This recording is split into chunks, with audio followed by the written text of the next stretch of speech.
Ini sama, cuma hanya interior sedikit yang diubah. Kalau Lebih ke arah apa sih, Pak? ya untuk klasik ya. Klasik.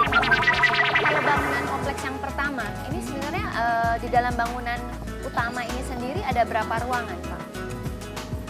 Satu komplek ini ada 4 bangunan.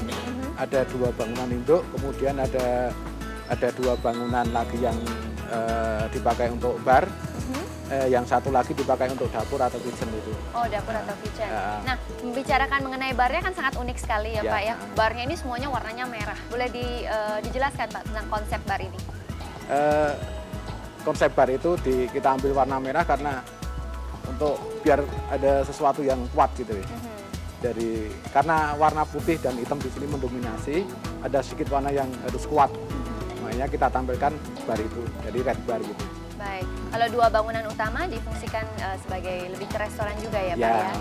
Jadi Restoran. yang bangunan pertama bisa dipakai untuk meeting, yang karena di situ ada AC-nya, jadi bisa di-close semua untuk ruangannya. Kemudian yang satu terbuka. 2 bangunan induk ini, Pak, konsep desainnya tuh sama atau berbeda? Oke. Ini sama, cuma hanya interior sedikit yang diubah. Kalau- Lebih ke arah apa sih, Pak? Ya untuk klasik ya. Klasik. Klasik. Masih tema kolonial seperti zaman dulu gitu ya, Pak? Iya. intinya. Toilet atau kamar mandinya sendiri ini kan juga agak unik. Ya. Nah, konsep seperti apa sih sebenarnya Bapak yang mau Bapak terapkan itu? Karena toilet berdekatan dengan red bar, sehingga toilet itu kita desain dengan konsep Cina juga.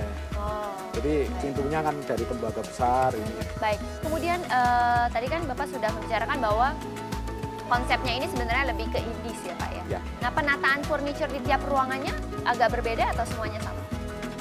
Kalau yang di ruangan sama, hanya masalah meja yang berbeda. Jadi kalau di ruangan meeting itu kita meja panjang, kemudian karena bangunannya antik, kita tambah semacam mirror itu ya, body mirror yang besar, itu dibuat antik juga. Padahal dia baru, tapi kita sesuaikan dengan itu. Kemudian lampunya juga kita sesuaikan dengan ruangan. Tapi untuk porsinya masih sama semua.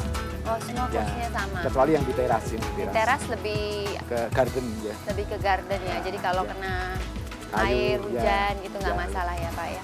Baik, kemudian saya juga lihat bahwa di dalam itu ada beberapa patung Buddha Ya. gitu ya Pak ya. Nah, ini apakah ada hubungannya atau mungkin ada cerita di balik itu kenapa justru diletakkannya patung Buddha?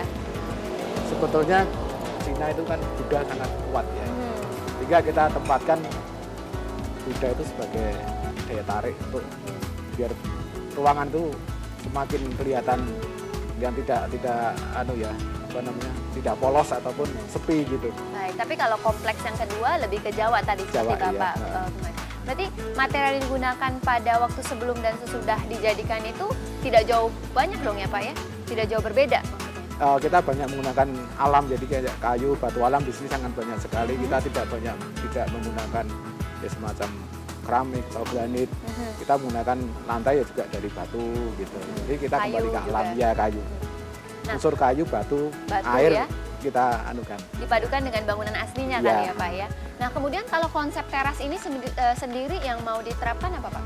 Kalau di sini hanya sifatnya karena biar kelihatan ringan ya, sehingga kita menggunakan tenda. Nah, terus ini juga masih menyatu dengan indis tadi, sehingga bentuknya juga supaya ringan, kita hanya menggunakan konstruksi baja.